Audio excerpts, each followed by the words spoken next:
What's going on? Welcome to episode 24 of the hike.files podcast. I am your host, Kriz, and back from my little break. Took 3 or 4 weeks off and figured what better way to get back into it than sitting down in a live stream with a fellow hiker and backpacker, John Kriz. So John is a AT section hiker and he's preparing to do the AT. We sat down and talked about that and all kinds of other things. And since it was a live stream, there was interaction with the people watching and they were asking questions to the chat. So it was really cool, very interactive, and a lot of fun. I'm splitting this into 2 episodes because we did sit down for nearly 2 hours. So I'm going to split it as close to half and half as I can. So without any further ado, my sit down with John Kriz starts now. Very cool for me to have my first actual real live guest on hike.files. You go by a lot of names. Oh, no way. KrizAkoni, alphagal. I mean, some of my favorites, Agent 42 and Papa Smurf. Papa Smurf, there you go. Agent 42, fun.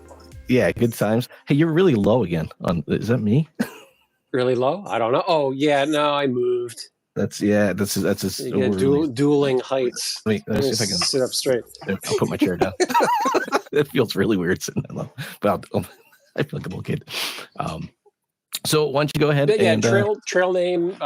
Typically, people call me alphagal out on the trail. That's because I had the tick disease that makes you allergic to meat and dairy. That comes from the Lone Star tick. So I picked up that name about 7 years ago, and miraculously, like a kid growing out of an allergy, 7 years later, I appear to have grown out of it. So meat and dairy no longer make me ill, which is good. So I can eat all the hiker food like burgers and pizza and Snickers bars and Pop-Tarts and all that fun stuff and not die. Yeah. Like, nice.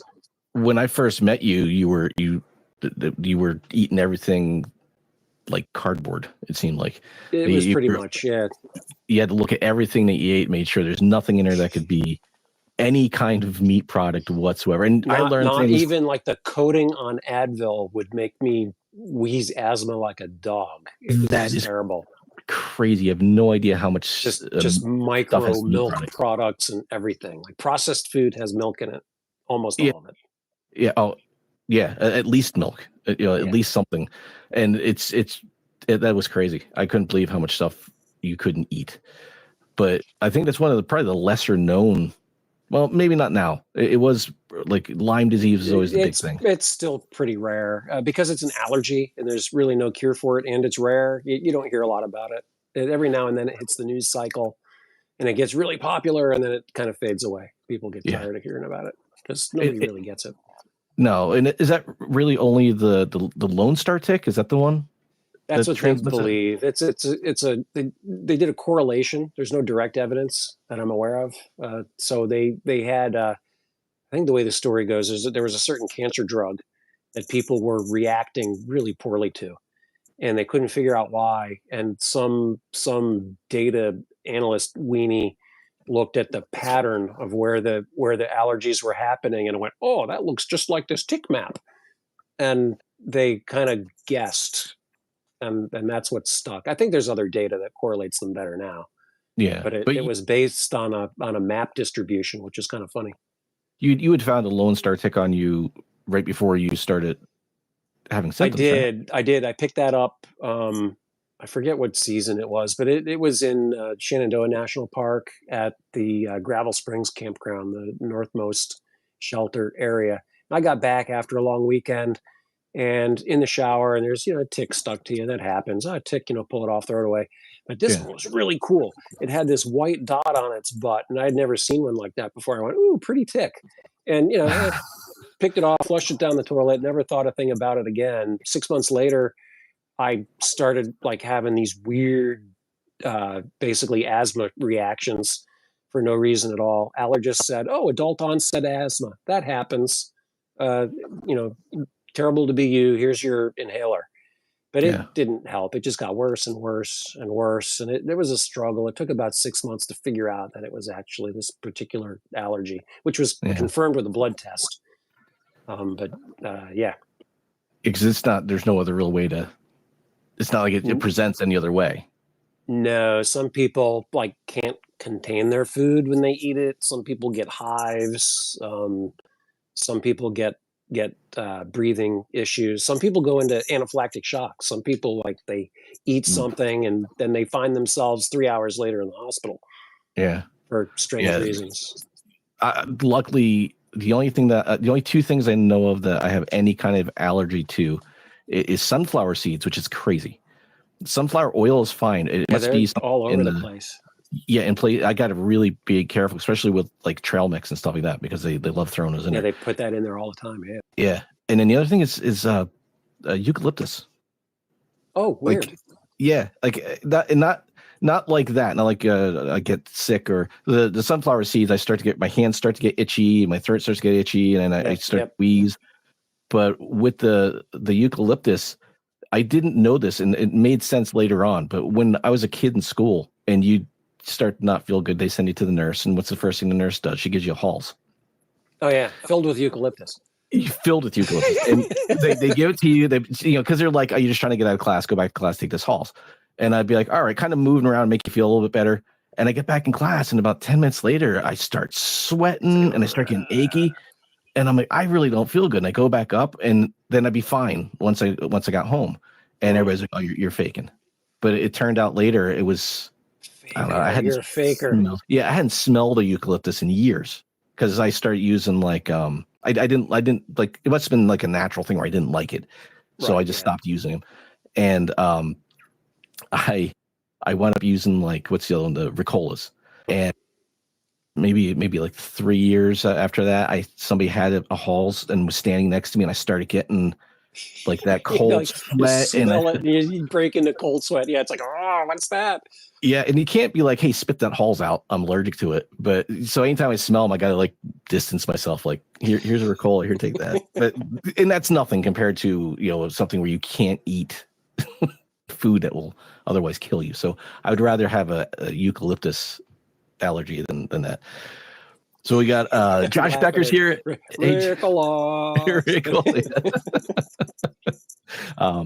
So for people who don't know what you basically do now as far as hiking, go ahead and explain a little bit about what you're doing and what you're planning on doing.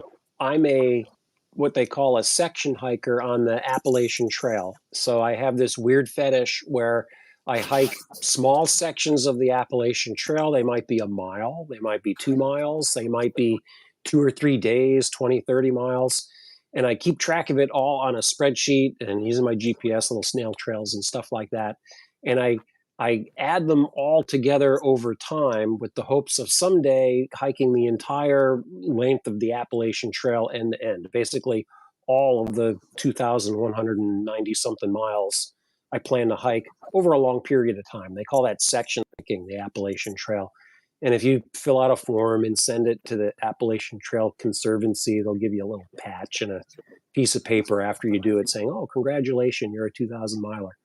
And I started doing this about 7 years ago. And the more I do it, the more I like it. And the more I do it, the more I like it. And I live in Maryland, and I started kind of in the middle, in and around Shenandoah National Park. Now, to get to an area that I haven't hiked before, I've either got to drive all the way down to Tennessee or all the way up to Massachusetts. And it's getting kind of far. It's like a 7-hour drive to get to something I haven't hiked before. Which I do. I'm working them off. I'm slowly getting there. But end of this year, I plan to retire. So I'm going to kind of transition into hiking the trail end to end all at once, which they call a through hike. Right. So my plan this year is in September, I'll go up to Baxter State Park in Maine, which is where Mount Katahdin is, or Katahdin, which means mountain. So it's kind of redundant, Mount Katahdin. But Katahdin's there, and at the summit of that peak, Baxter Peak, is the northern terminus of the Appalachian Trail. So I'll go and hike up there first week of September, tag that. I'll come down, I'll hike the Appalachian Trail to get out of the park. So I'll be outside the confines of the regulatory snare of the park. And then I'll stop hiking for about a month, and then I have to do some work in October. And once that's done, I'll go back up there. My wife and I will go back up. She has the truck. She'll support me, kind of getting me food and stuff. I'll start again just outside Baxter State Park and hike south through what is known as the 100-mile wilderness in November. So it's going to be cold. It's going to be lonely. There won't be a whole lot of people, and I kind of like that. So it'll be my cool off period after work. Just leave me alone. People go away, and I'll kind of get through that and do a lot of self-reflection and hiking. Eventually, the weather will get snotty and cold, and the snow will be something that I really don't want to deal with. I can, but I'm not that good at it yet. So probably sometime around Thanksgiving, I'll call it quits up north, and then plan on moving south sometime and hike from south to north, probably starting down in Georgia. Right, and that's normal crowd does. Like well, you're doing like a modified flip flop. You're doing like you're burning candle flip both flop ends, is basically. what they call it. The technically the flip flop is you kind of start in the middle at Harper's Ferry. You hike one direction to the end, and then you drive back to the middle, and you hike the other direction to the other end. Right. So this is more like a micro flop or a mini flip or something. Roll your own. Yeah. Now the 100-mile wilderness, that's not quite as remote as it once was. Correct? It's not. Logging roads and stuff. There's a lot of logging roads through there. Some are private, some are not private. I ordered a road atlas to kind of help me figure out a lot of that. There's a fairly well-known hiker that's also a trail runner. Her name's Tara Dower. She's attempting a fastest known time, female fastest known time. I think within the next couple of months she's going to start. She's been doing a lot of recon up in that area, driving her vehicle in on all the logging roads to figure out where the crossings are for that. So I've been kind of leveraging some of that information, as well as doing deep Google searches and Google Maps and stuff like that. There's at least 3 or 4 roads that cross through there. So I don't think there's any section longer than maybe 25 miles in the 100-mile wilderness before a road crosses. So it's not bad at all. Yeah, it used to be once you got in there, you had to load up, because that's why it was called the 100. Yeah. And if you don't have somebody helping you, though, they're remote logging roads. So you just can't like hitch a ride. You can't stick your thumb out and, go to town or something like that. You really do need about 9 or 10 days worth of food or a plan to get more food. Somebody can drive in and drop it. Yeah. We've had Aquaman show up and Shadow. Aquaman. Shadow's deal. What's up? Shadow. Shadow, what's up, man? Yes. Comments. I keep forgetting to look down there. Yeah. Ask questions, guys. Ask questions. So what are you doing? I mean, you've already done some legwork, obviously doing the section hiking. And what are you going to do differently to prepare for this as a thru hike? This is, it's weird. As a section hiker, there's a mentality where I'm going to come home on a Monday. End of the weekend, I come home, or end of the week, I'll come home. And I'm not sure how to prepare for that. The mentality is on the thru hike is you're not going home, you're staying. When I hiked a number of years ago, when I hiked New Jersey, I did part of it in the winter, but I did another part of it in the summer, and I kind of tag teamed up with somebody that was thru hiking, and I had to go home and they were going to keep going, and I had an urge to kind of follow them and keep going. Right. So I don't think I'll have trouble adapting to the keep going part. The other thing with the section hiking is you kind of get to pick your weather. If it's going to be snotty and rainy outside, I can go do something else. I can, watch a movie on TV or, play with my gear or I can do something else. Whereas if you're really thru hiking the Appalachian Trail, there's a saying, no pain, no rain, no Maine. So you're going to have to hike in the rain. You have to. And to do the whole thing, the average is like you've got to go 12 miles a day on average. Let's see. Question: have you been to the Delaware River National Recreation Area? If it's not on the AT, I don't think I have, unless it was that green monster thing we did. No, not Green Monster, but you would have gone through it when we did Mount Mincy. That's right on the edge. Oh, That's okay, yeah. I've been that through area. that part then. Yes, Yeah. where I've been Lake all throughout there. Lenape Lake and Yep. that in there. Yeah, and then if you've done, have you gone up the other side on the New Jersey side? You've done that, correct? Like I've done Worthington. that. Yeah, I've done all Yeah. of New Jersey. Yes, Popped that out. whole Let's see. corridor is kind of the national recreation area. Do I believe in all the stories or the quote unquote rules you have to follow in the Appalachian Mountains? There's not a lot of rules, frankly. There's some of the national parks, like Shenandoah National Park, will have rules pertaining to like how close to a road you're supposed to tent at. Yeah. And they have trail runners through there. If you're tented where you're not supposed to be, they'll kind of shoo you along. And other places, usually further north, there's only camping allowed at designated camping areas. So there's shelter sites and tent sites. They're usually not that far apart, 5-6 miles apart. Plenty of places to tent. Those kind of rules, they're somewhat monitored. There's a thing called stealth camping where you can sneak off the trail where nobody sees you and illegally camp somewhere if you have to. I don't necessarily endorse that, but some people do that. No. There's a lot of places too. Like I know in New Jersey, you've got to go to designated campsites. No fires, right? But most no fires in Connecticut either. Yeah. Okay. So yeah, and in Connecticut too. But I know most places I've been to. Shenandoah is one of them. And I'm sure there's places that are more strict. But when I was in Shenandoah a bunch of years ago now, there was a possibility of a snowstorm coming, which did hit. And the ranger I was speaking to at the gate, because I was thinking about doing a backpacking trip, and I actually wound up I had a hotel as a backup because I wasn't sure what the weather's going to do. And she was like, listen, the shelters, a lot of these shelters are day use only. So they're not like AT shelters where you can go camping. I think they have a couple. Yeah, they're like picnic areas. Yeah. And she said, but if you're in danger of the weather and we find you when you're camping to stay alive, we're never going to give you a hard time.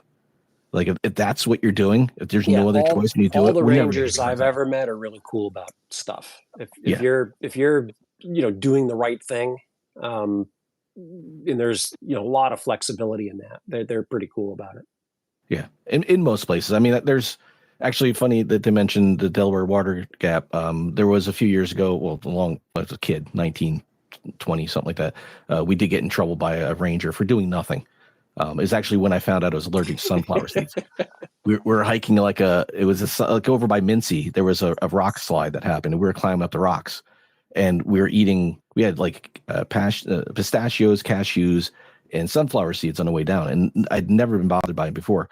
We hiked up the top of the mountain, and I couldn't breathe. And I was like, I need to get back down this rock scramble. I need water. And at the bottom, there's an old, I think, silver mine. And we went in and we're sitting there. It was the middle of summer, but the air coming out, there's like 67 degrees. So drinking water, staying cool. This ranger comes walking up, and he looks at us, he goes, I smell patchouli oil. Right. And we all look up and we're like, what? And he's looking at me and he's like, you're on something. I'm like, as a hippie. Yeah. And he's looking at me and my eyes are like watering and I can't breathe. And I'm like, I'm having an allergic reaction to something. I'm like, that's why I'm sitting here. So I'm drinking water. And I don't remember if it actually happened or if we thought he was going to do this, but it may have happened that he threw something on the ground and told one of us to pick it up. Or I can't remember if my buddy trying to make you do tricks. Yeah, like pick up something. Yeah. Well, just to pick it up, and all of a sudden our fingerprints are on it, and that's exactly what we thought. We're like, we're not touching it. Like if we watch you throw that down. Oh yeah. And I can't remember if it actually had, because I was a little bit out of it at the time. If it actually happened, or if it was something that my one friend had said had happened to him before. But it was really sketchy. He never did anything about it, and we left. But it's just the way he came back. Like he was looking for something to get us on, and we weren't doing anything. We were just hiking. Going back to Josh here real quick. He had a different set of rules. Don't go out in the woods at night. Don't whistle in the woods. If you see something strange, don't look at it. Don't look in the trees. Oh, I break all those rules. I was going to say I break all those rules. I hike at night when I was evening. Into them, most of them. Most of them. I mean, they do. Actually, they are kind of dangerous if you mess with them. And there's some Yeah.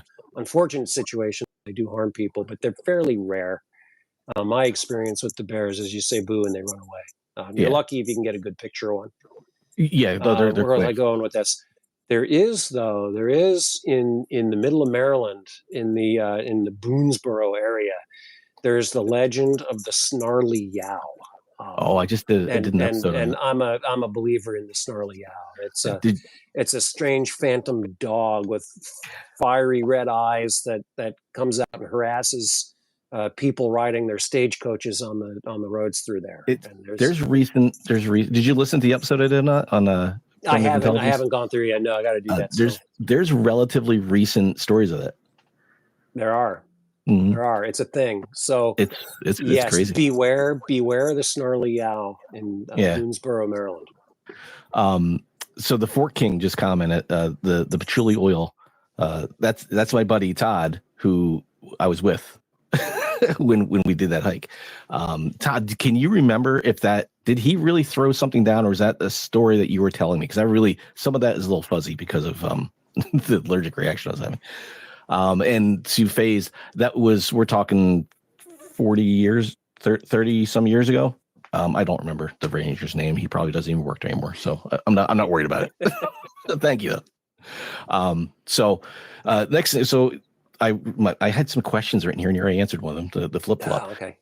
But so to be considered a thru hike on the Appalachian Trail, do you need you need to register with the ATC? Right? You have to have no, you don't. You don't have to. No, you don't have to do that. Okay. And is there a time limit? Do you have to do it in a certain amount of time, or is it? There is to be considered a what they call a 2,000 miler by the Appalachian Trail Conservancy. You need to hike the entirety of the trail to the best of your ability. Scouts honor. It's a self-reporting system within one calendar year, within 365 days. Right. And so you can transit a year edge. It used to be more traditional a couple decades ago that it had to be in a single calendar year, like all of 24 or all of 25, right, and not roll over. I don't think that was ever written down anywhere, but generally it's considered if you can do it, if you can start in a month and finish before the month that you started, you're good to go. Okay. Yeah, because I know I've watched quite a few thru hikers, and of course, unfortunately, a lot of them wind up not making it. So it's hard to pick a channel. Yeah, most don't. It's like 75% of the people that try to do it end up for one reason or another not making it. Yeah. And it's not all easy. The things you'd think. It's not easy, but there's some people who have never hiked before that are really not in shape at all that hike the whole distance. Yeah. They go the distance. So you can't tell by looking at somebody whether they might make it or not. Well, yeah, when you're talking about stuff like that. You kind of can, but yeah, you can, but there's in shape and then there's hiker shape. It's a different thing. They're different. Yeah. Like I've known people that are in super hiker shape. There's two things that even the best prepared person, the psychology of it gets to people after a while. It's a 6-month job. Most people, it takes about 6 months, and it's a job. You got to do it every day. You get up, you eat, you go to the bathroom, you hike in the rain, you get all wet, you set your tent up, you freeze or sweat, you get up in the morning, you do it again, over and over and over and over. And some days there's great views, and some days there's not. Yeah, some days it's rocks, sometimes it's fog. At some point, your brain does amazing things to try and get you to be comfortable. So once you kind of give into that, your brain and your body will find a way to be more comfortable, and inevitably that's to leave. That's a lot of people I talk to say they think they can do it physically, but they don't know if they can do it mentally. Right. And it's really key, because I mean, I prefer solo hiking. Like I like doing the remote trails in PA where I might anybody for 3 or 4 days, and I'll watch people on the Appalachian Trail, and they don't see someone for 12 hours, and they're like, I didn't expect to be alone this long. It's like, Yeah. you might not see anybody for a while, depending on when you start. When I did New Jersey, I did the bulk of New Jersey in January. I started on New Year's Day. I left. I did the Mount Mincy area. I kind of flip-flopped it. I started at up north by the Stairway to Heaven. I went up to the New York border. I flipped back down, drove my car down to Mount Mincy, and then I went north, across the bridge, went up past the frozen sunfish pond. I saw 0 people. Yeah. I was kind of slow when I was doing it. It was winter. I think I did it over 4 or 5 days, and 0 people. It was weird. You start talking to yourself. Yeah. Oh, yeah. It happens to me when I'm doing, like when I did the Quehanna Trail, it's 75 miles. I saw 2 guys the first day that I kind of leapfrogged a couple times. I passed them the second day. They're still in their tents. I talked to a group of hunters that day. On the third day, I saw a guy setting up a camera by his tent, and I talked to a guy on a bicycle, and I didn't see anybody the rest of the time. And by the end of the third day, definitely on the 4th or 5th days, you're like talking to trees, and like you're walking, like, look at you. You're like giving trees fist bumps, and you're going. It's just a different mindset, and it's just how you keep. I mean, recording while you're doing it helps because you're talking to the camera, and it gives you a little bit of social interaction. Yeah, there's some interaction. At least nothing's answering you back, at least not verbally. In your head, you're like, oh, this is what people are going to ask in the comments. But it's weird. It's a weird, and I like that. I like that because it kind of brings out the real you when you're on the trail, and you either thrive with that or it breaks you. Let's see. Aquaman asked about the Merlin app finding a rare bird on the trail. It's possible. Is that you do? It's an awesome app. I love that app.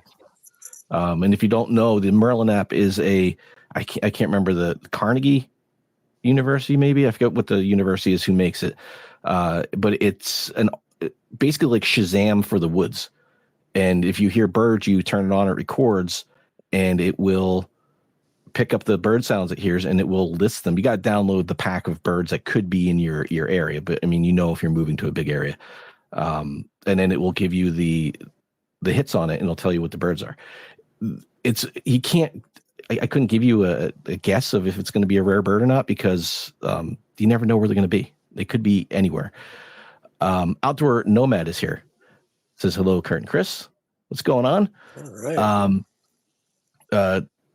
FaZe likes TerraTrex. Shadow says facts on the hiker shape, definitely more mental than physical. Shadow's a big boy. Shadow likes to lift weights. And when the first hike we did with him, Shadow, how tall are you, like 6'5"? He's a big guy, and he's like, I got this. Ex-Army, has his rucksack, and we're at the car. All the water.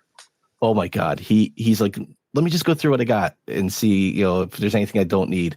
And we probably lightened his pack by about 20 pounds with all this before we even hit the trail. And we didn't get the first slope.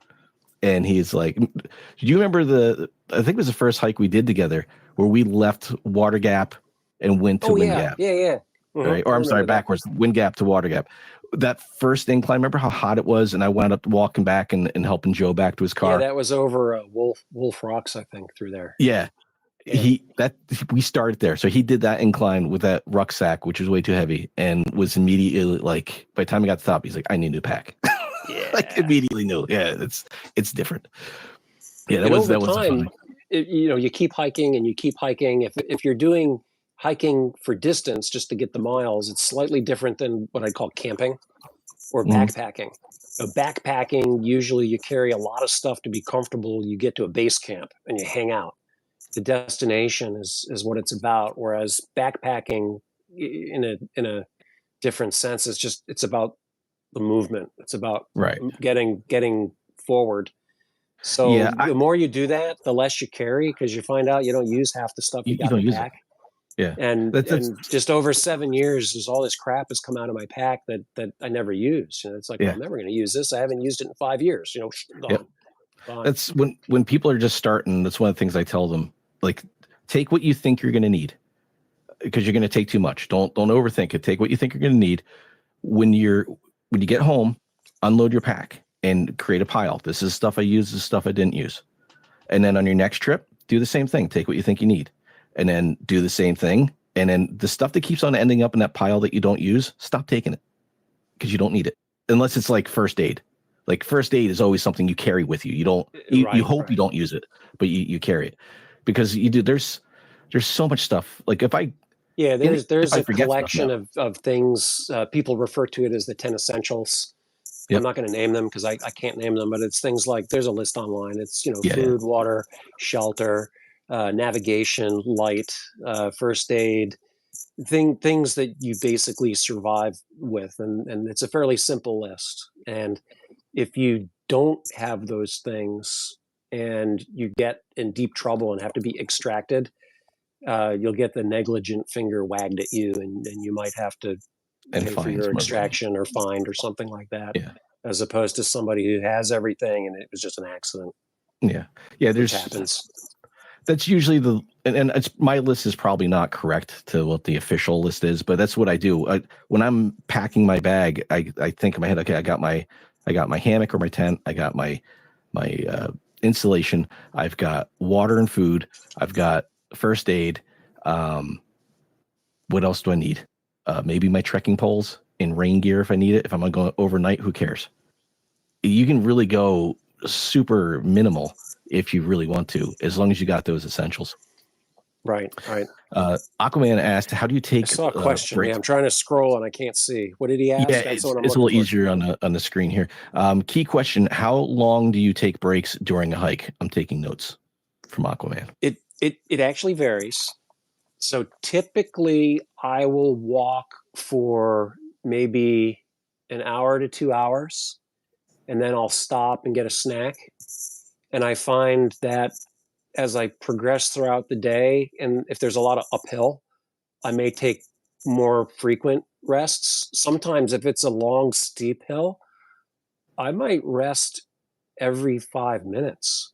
I might go 100 yards and I'm tired again, and I'll just stop and rest and eat some jelly beans or something, or Mike and Ike. I like Mike and Ike. Nice. Chew on some of them and then kind of keep progressing. I try to not get out of breath, and I try to not, get that muscle burn. I try to not do that. I hike slow enough that I don't break into a super sweat. I don't get out of breath. I just keep my pace down. Downhill, I tend to go a little faster unless it's like super jumbly rocky. If it's quote unquote flat and I'm not exerting myself on the hill, I probably stop every couple hours, every 2 hours, and they're short stops. I'm talking like 5-minute stops. Yeah. And then lunchtime, I'll stop at lunchtime. I might stop for 15 minutes at lunch, no more than that. And you mentioned water. That's another thing. I usually carry one 750 milliliter bottle. It's either up on my shoulder strap or in my side pocket on the pack, depending which pack I have. Yeah. And around here on the AT, there's a lot of water. And usually, my rule is drink a lot of water. When you get to water, make more. Don't carry water over water, because then you're carrying 2 pounds. If you got a liter of water, that's 2 pounds. Yep. If you never drink the liter of water, you've got 2 pounds of pack weight. You're just carrying around for nothing. Sometimes you need it. Sometimes you might have a 10-mile stretch with no water. Then you better have it. Right. But usually you're every mile or so you got water. So I tend to carry very little, and I'm getting better at carrying less to get the pack weight down. That's something I don't mind carrying weight for. I don't mind carrying a little bit of extra water, and even if it's not for me. I think I've come across enough people who aren't prepared that sometimes that might be for someone. It's the same way I look at first aid.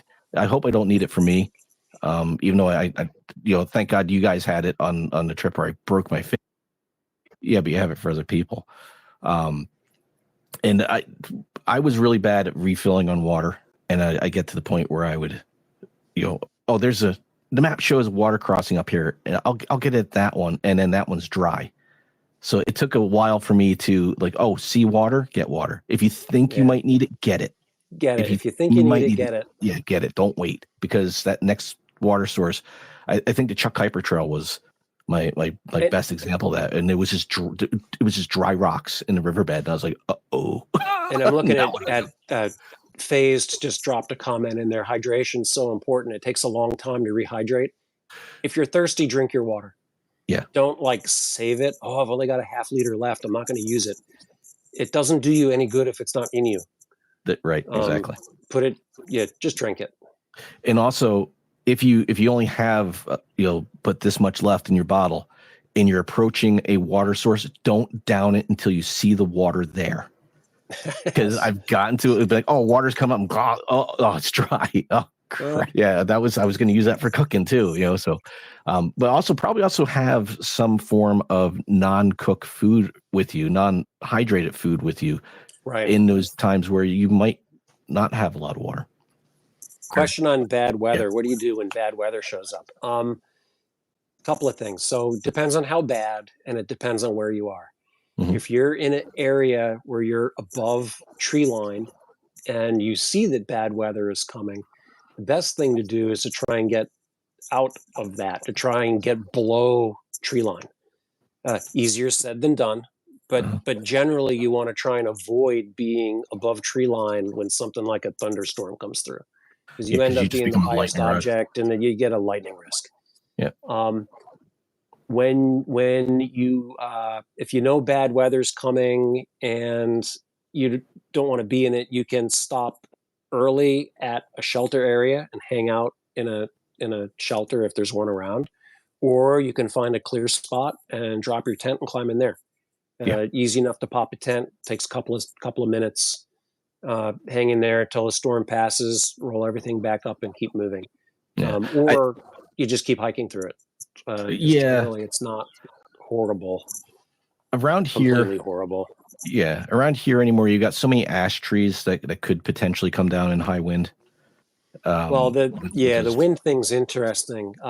When you set up your tent for the evening, you should always look around above you, look up, yes, yeah, and see that there's not broken branches, dangling branches, dead trees that might fall over. All the things that are so-called widow makers. You don't want to hang out under those. Try and find something that looks like a tree's not going to fall on you. yeah. It's always better if you can stop, if you know weather's coming. If you're on a shorter hike on a couple days and you got to bail out because of weather, that's one thing. If you're doing a through hike or something longer, you're better off if you can stop somewhere where it's sheltered, stopping and being behind, than risking it and then needing to be extracted, because that just ends that trip and possibly the rest of your trips ever. So, and there's nothing wrong with going backwards. No. Some people don't. Yeah, you can turn around. The trail's not one way. Yeah, especially on something like the AT, because a day in the overall scheme of things, and basically a 6-month hike, it's just a day. Yeah, you can make that up. You're not going to know the difference at the end of your trip if you're a day later. Phased says, I learned about widowmakers, trees below the tent, and their importance from me. Thank you. Yeah. I've had some sketchy spots with trees, and I think when I did the Allegheny Front Trail, I really just wanted to set up that first night. I was really ready to set up, and I'm looking at this tree, and I'm like, it doesn't look right. And I'm like, it'll be fine. It doesn't look right. It'll be fine. You second guessed yourself. Yeah, and then I walked up to it and I pushed it, and it started to disintegrate at the base. And I was like, I'm not camping anywhere near this thing. Nah. So I wound up just going into the woods by some pines that were nice and fresh, and staying there. So yeah, it can be a pain. And I've moved camp completely because of widowmakers. Like, this is the spot I want to be. I'm like, oh no, I'm gonna have to go another mile because it's just not safe. I'd rather be tired and alive than dead and well rested, I guess. Since you've done so much section hiking, and when you first started, was there a point where you got to a section of trail or a particular trip where you just went, nope, this isn't for me. I don't want to do this anymore? I'm trying to put that question into context. Like ever again, or at the moment? Like the AT is not for me. I don't want anything to do with this anymore. Or maybe not hiking. But no, I haven't run into that. I haven't run into this sucks so bad I never want to do it again. I've not encountered that. I've Then always found some kind of weird fun in in the bad situations. You get out of it. It's what do they call it? Type 2 fun, or type 2.5 fun. yeah, embrace the Um, suck, as they say. yeah, I'm fine Yeah. with that. I have aborted trips though, because it's been beyond my ability. My most recent example was I went up to New Hampshire to snowshoe for the first time this Fun. past February. And I thought I was going to go up to Franconia Notch, tag a couple peaks, go over to another mountain, do another trail, kind of wiggle around and do stuff. And it took all of my ability to go 3 miles to get to the stupid shelter to stay overnight, because the trail was in such crappy condition with post holes, and it wasn't broken in, and parts of it were improperly broken in. It was just terrible. Yeah. And Oh, so I stayed overnight, and the next morning I got to the top of my first peak, and I'm like, you know what? I got no more. yeah. We'll save It's this it's for another hard. day. So I went back home. Yeah, it's. I remember the pictures and the video you got from it. That you had so much. I was so jealous because Dragon It and I was had cool. There was a gone. lot of nice snow, and there was good ice walls and stuff. It was a lot of fun. Yeah, we didn't go far enough north. We were gonna backpack that trip, and as we were driving up, like Dragon's like, well, maybe we should do this many miles. Maybe we should do this many miles. And I said, listen, whatever you think you can do hiking, you figure you can do somewhere between a quarter to a third of that snowshoeing, Yeah. because it's not as easy as you think. It's not just walking on snow with big snowshoes. It's lifting those shoes is a lot more work than you think, no matter how light they are. And then if you're getting pulse holing or ice in inclines, it takes a lot out of you, but it's so much fun. So much So fun. I'll get to Fork King in a second. Let me Okay. address Aquaman first. The color markers on the trees or signs, those are called blazes, and the blazes, they do come in different colors, and depending on what state you're in, a trail system typically has all the same color blazes. So if you're on a trail with a name, generally all those paint marks will be the same color, and it varies. They can be yellow, they can be blue, they can be purple or pink, or all kinds of different colors, green. The Appalachian Trail, that goes from Georgia to Maine, or Maine to Georgia, depending how you look at it, those blazes are white. That trail is white, and the blue blazes that are associated with that trail are just side trails. So a blue blaze will get you to a parking lot. It could get you to water. It could get you to a shelter. It could get you to a different side trail to get to another trail system. They're just blue blazes on the Appalachian Trail are just side trails. And there's all different kinds of them, and many, many, many of them. But the main Yeah, trail for the AT is white. right. In, like you're saying, in other areas, like in Pennsylvania, you've got and Dragon came in. What's going on, Dragon? You've got orange trails are generally backpacking trails in state forests. The state parks can have all different colors. Your yellow trails are usually local trails, like day hike trails. Red trails are usually multi-use trails. Blue trails could be anything, snowshoe or cross country ski usually, or multi-use. But when you go into New York, they use discs, and their trail colors mean nothing other than this is one trail. And they have 3-color trail systems in like the Catskills and the Adirondacks: yellow, blue, and red. That's it. That's all the trail blazes you get. A yellow will never cross a yellow. A blue will never cross a blue. A red will never cross red. I don't know how they do that. It must have been insane to figure that out and map that Math. out. Yeah, but that's how they do it. So, what color? What does a blue trail mean? Depends on where you are, I guess, is the short answer. The long way to the short answer. Fort Right. King asks, have you ever had a scary experience with someone on a trail, someone you thought might cause you harm or anything like that? That short answer is no. I've never had a situation where I felt I was being directly addressed by another person, where I believed in my mind that the intent was something other than just communication of some kind. Now, That's that yeah, that's being good. said, I've been in situations where there have been, say, people that are staying at a tent site or a shelter area that don't appear to be day hikers. They don't appear to be through hikers. They don't appear to be, weekend warriors or anything like that. I wouldn't call them homeless, but they're there for a need reason, let's say. Yeah. And I'll have conversations with them. Generally, though, I won't stay overnight alone in an area like that. I'll just move on to a different area. But I've never run into anybody that I thought was threatening or harmful. I'm trying to think of a situation where other than nice, and I can't. I have a very hard time. Yeah, But I have been probably three. I can count them on my hand. Uh, 3 times where I've moved on to another area to tent because I didn't quite feel comfortable uh, being alone with the particular other 1 or 2 people that were there. yeah. There's, I think on distance trails, the AT or any like the back compared to the AT, the backpacking trails in Pennsylvania aren't really distance trails, but they are, large loops. I've come across nothing but generally nice people. On smaller trails, I've come across a few odd people that, like you said, you just there's lots of odd right. people, but there's nothing wrong with being odd. I mean, shoot, I'm odd. I mean, everybody's got their quirks.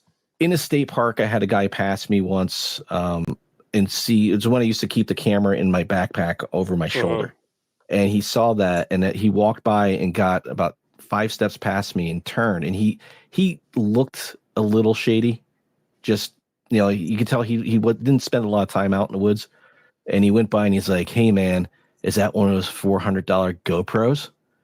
And I turned and I had my my Mara knife on me.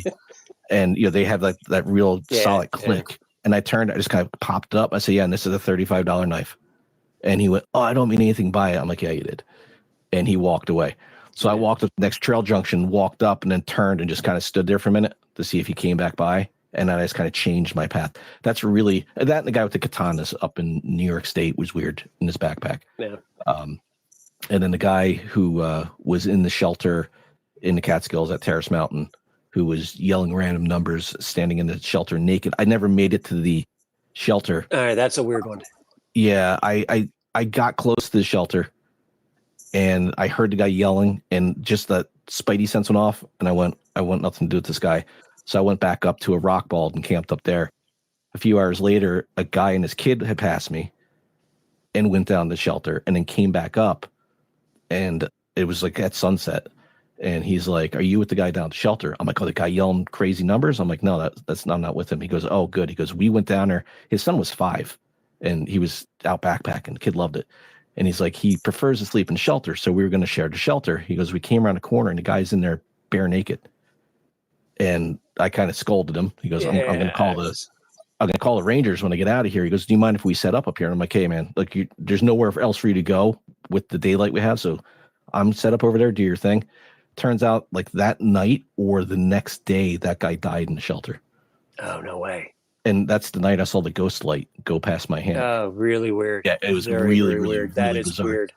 Yeah, crazy story. But yeah, I mean, nothing dangerous. I have heard people say they've come across, I mean, and there are stories of people having bad things happen to them on a trail, but luckily they're few and far between, and hopefully it stays that way. So question, let's see, phased, how the big stones and timbers get there. All these trails don't appear out of nowhere. No. They're meticulously maintained by large teams of passionate volunteers. It's completely volunteers. And depending on where you are, there's most likely a club, a trail club that you can volunteer with and for. And they'll do outings and have events and go out on weekends, and they do projects to maintain the trail. And some of them are really easy, where they cut down the weeds on the sides of the trail to kind of keep the ticks from getting on people and to keep the trail from getting overgrown, all the way to working the permit processes with the national forests to build bridges over some of the water crossings. They do maintain the privies or outhouses. They maintain those also for us to poop in. and there's a whole process for that. So there's volunteers that rake your poop out of the privies, and Yep. they do that out of passion for the trail, as well as move the giant heavy rocks and do rock work and stone work. And Cut the they work down really trees. hard And to make it nice for other people to walk on. yeah. And some of the things are pretty elaborate when you get up into the White Oh yeah. Mountains, and you're just talking, granite, and making a Yeah. granite staircase in the middle of nowhere. It's hard Yep. work. Some people I think here trail crew, and I think they're just out there painting the blazes. They do a lot of work. So if you're out and you see the trail crew out there, thank them, because they're not getting paid for that.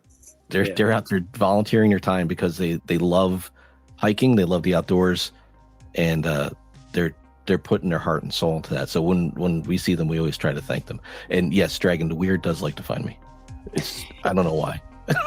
I don't know why. That is the first half of my sit down with John.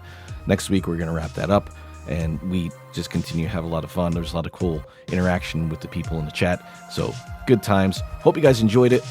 If you are a hiker, you know a hiker or anything like that, and you want to sit down and do one of these sit down live streams or an interview, let me know. You can contact me at hike.files@gmail.com, and we'll set something up, and I'd love to have you on. That's going to do it for this week's episode. Hope you guys enjoyed it. See you in the next.